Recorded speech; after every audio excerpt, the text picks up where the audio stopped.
Baiklah, masih lagi bersama kami dalam Selamat Pagi Malaysia.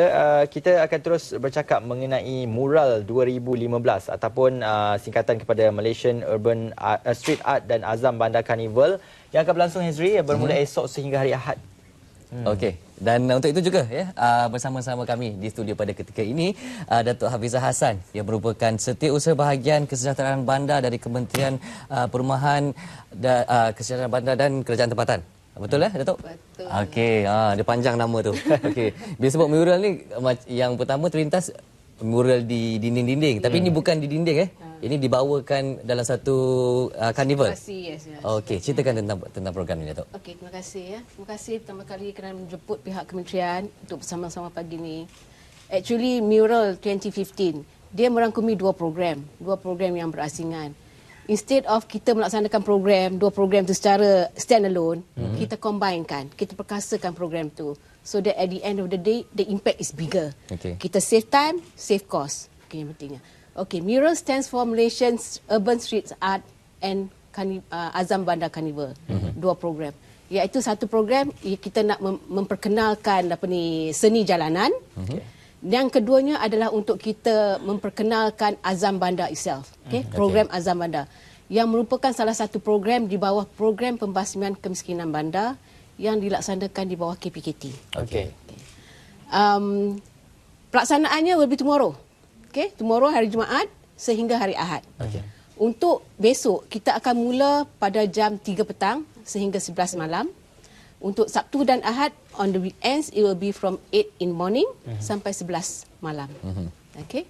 Dan insya-Allah pada hari Sabtu will be the launching. Di Johor Dia lokasi penganjuran mural ni adalah di Taman Merdeka Johor Bahru. Dan seperti yang saya nyatakan tadi, pelancarannya akan disempurnakan oleh kita punya menteri yang berhormat Datuk Abdul Rahman Dahlan jam 5 petang. Kita nak menjemputlah orang ramai yang berada di sekitarnya ataupun yang luar lah daripada kawasan Johor Bahru datang untuk memeriahkan orang lagi KL kita. pun boleh hujung minggu kan? Boleh dah hujung minggu dah. Tak ada komitmen apa-apa. Turun ke JB Jurubu pun beramai-ramai. dah kurang dah sekarang ni. Datuk, kalau kita lihat ada dua aktiviti, Street Art Festival dan juga Azam Bandar. Yang nak mengetahui tentang Azam Bandar ni, apa aktiviti di bawah Azam Bandar tu sempena mural ni nanti? Azam Bandar tu, the word Azam itself, it reflects akhiri zaman miskin. Program ni kita dilaksanakan di KPT mulai tahun 2013. Now is 2015. It's already 3 years. Untuk program Azam Bandar ni, kita pilih golongan miskin di bandar. That means kawasan tu mesti kawasan operasi PBT. Kriteria yang kita pilih ni adalah KR, Ketua Isi Rumah ataupun Isi Rumah. Bermakna dia punya range of umur from 18 sampai 60. Bermakna kalau kita ambil Ketua Isi Rumah, anak dia ahli isi rumah, kita tak ambil lah. Tapi kalau kita nak ambil ahli isi rumah, dia mesti dah tamat pelajaran. And then dia mesti berminat untuk masuk dalam program kita. Because at the end of the day, kita nak dia tu jadi usahawan kecil. So kita dalam program Azam Bandar ni, kita tak laksanakan sendiri. Kita melantik NGO, badan bukan kerajaan. So this year kita ada 13 NGO yang bersama-sama kita untuk melatih. Because it starts from pebancian. Nama-nama peserta ni kita akan ambil daripada data IKASih. Satu pengkalan data yang mendaftarkan semua, the whole country punya peserta IKASih. Orang-orang miskin ni. From that system, kita turn out the list, kita bagi pada NGO. Tanggungjawab NGO ni untuk go on the ground. You have to verify whether this person is there. Kadang-kadang peserta ni dia tak tinggal di situ. Dia dah berhijrah. Dia meninggal, kena macam-macam. So go and verify the information. And you kena temuduga dia lah whether he or she is interested to come on board a program. Bila dah ada senarai based on the quota kita bagi pada NGO, you have to train them. Train them is a 7 days training. First of all is this one. Pembangunan minda insan. Dia situasi dia orang miskin ni lain. You nak ambil dia terus masuk is very difficult. Terkejut. You nak hijrah dia keluar daripada kepompong kemiskinan. You kena bagi dia training. You kena buka dia minda supaya dia boleh accept. Motivasi. Motivasi. Persediaan mental. That is the 7 days punya program tu. Motivasi is part of it. Kemudian kita ada program pembangunan minda upaya. Nak menjadi usahawan bukan senang. It is not one day punya program. So you have to give them skills. Kalau hamba Allah ni A, minat jahitan, you kena bagi dia skills on jahitan. And that comes together with pembekalan peralatan. Dah ada skill nak jahit, macam mana you perlukan jahitan, bagilah dia mesin jahit. Yang minat dalam bidang bakery, nak masak, nak buat kuih kan, kita bagilah rice cooker ke, blender ke, mixer ke. And bantuan bimbingan ni comes from the NGO. Okay. Dia bagilah coaching on that. So that at the end of the day, KPI yang kita tetapkan, tiap-tiap satu peserta ni, dia mesti menjana paling tidak RM300 per month for 3 consecutive months. So that is our KPI. Selalu kita tak letak KPI macam tu, dia datang, dia come on board, lepas tu what happens to them? Masih berada dalam Kopong Kim 9. Jadi dia kena orang kata push sikit lah. Yes, kena push. Itu yang diberi latihan dengan bimbingan NGO ni. Okay. That bimbingan should be there. So, okay. At the end of the day, dia dah menjana pendapatan, dia dah ada produk. So, what happens to it? That's why we have this Carnival Azam Bandar. Pasarkan produk. Yes, one more step ahead. Kementerian pun nak kena fikir juga, kita punya program ni, off and on, kita pun kena buat inovasi juga, creativity. Yeah. So, produk dah ada, kita nak pasarkan. Kita nak bantu dia orang. Okay, bawa dia orang keluar. Okay, this is how a carnival looks like. This is where you have to promote your product. Okay. The skills come in pula. Marketing skills come in. Okay. So, that is the purpose lah, untuk kita nak bawa dia orang one step ahead. Okey. Jadi dalam kalangan usahawan di bawah program Azam ni kan, ada ramai kan Datuk? Ramai. Okey, jadi yang terpilih untuk menyertai mural 2015 ni, siapa mereka ni? Okay.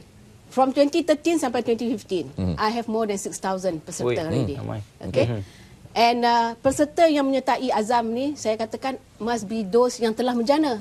Okay. Sebab memang ada dalam kelompok tu akan ada yang tidak berjaya, tapi for this purpose kita nak dia orang yang telah menjana pendapatan yang dah ada produk. So product range is of course bidang makanan is the most popular. Okay. Okay, makanan. Secondly is bidang jahitan. Okay. Thirdly kita ada bidang spa. Spa, urutan, Servis. Yes, yang bagi Kecantikan, servis. Yes, kecantikan. Okay. Kita juga ada bidang home doby. Bermakna dia ambil baju, dia basuh. Kita bekal washing machine, setrika semua. You buatlah kerja tu. You buat pengurus kediaman, taska. So those are the few bidang yang kita sediakan di bawah program Azam Bandar. But yang datang untuk carnival kita ni, yang the 200 people ni are those from bidang makanan, bidang jahitan dan those from yang bagi servis on yang spa, urutan itu. Yang ada produk jugalah. Yes. Mana kalau pergi sana jumpa mereka ni memang ada produk dan perkhidmatan yang boleh dapatkan di booth pameran tu. Yes. Okay. Datuk, kalau kita lihat hasil-hasil produk mungkin yang ditawarkan ataupun dijual oleh usahawan-usahawan dari luar bandar mungkin banyak kepada makanan dan juga penghasilan produk. Tetapi adakah di bandar tu lebihnya kepada penawaran perkhidmatan seperti yang Datuk katakan tadi, dobi, macam-macam lagi lah? It depends, Sebab bila kita tanya dia on the ground, of course the first ni dia kata nak makanan. It's senang kan. Tapi saya tak nafikan, kalau kita tengok statistik pun memang bidang makanan will be the number one. Then only the other bidang come in. Ya, okey. So tak tahulah kan, tiap-tiap hari dimasak kot. Kita pun tiap hari kita makan kan. Kita mesti nak makan tiap hari kan. Jadi mungkin tu sebab tu jugalah dan digabungkan juga dengan urban street art ini. Dengan seni jalanan ni. Yang tu apa pula tu? Okay, urban street art we did it last year. Okay. That was the first year we try out di Teluk Cempedak, Pahang. I would say that was very successful because from the 3rd to 4th of May last year, we managed to bawa crowd about 80,000 di Teluk Cempedak itself. Ramai tu. So dalam ketika tu kita tak terlibatkan lagi peserta Azam. So it is only the urban street art. Program terpisah lah, masih terasing lah. Tak bukan terasingnya, hanya urban street saja. Dia panggil Malaysian Street Art Festival MySAF 2014 di Teluk Cempedak. So kita kata we managed to pull the crowd. Crowd tu bukannya golongan macam saya ni. It's the remaja, the golongan belia. So they are interested to come on board, So you say we have already successfully did it in Pahang, Teluk Cempedak. So we did it. I mean, kita plan for Johor Bahru.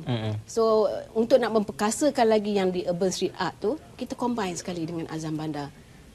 Kalau di Teluk Cempedak tu yang bukan kata-kata saya kata tak ada yang ruang niaga, ada tapi tak diisi dengan peserta Azam. It is all those locals now. Kita beri peluang Berdiri pada. sendirilah. Yes. Okey, tapi kali ini digabungkan, Digabungkan. Malaysian Urban Street Art dan Azam Bandar Carnival ni, ataupun ringkasnya Mural 2015 yang akan berlangsung di Taman Merdeka Johor Bahru esok sampai hari Ahad. Jadi ramai-ramai kita turun JB. Ya. Jadi esok mungkin kalau kita dah habis kerja pukul 5 petang tu pergi sana lah.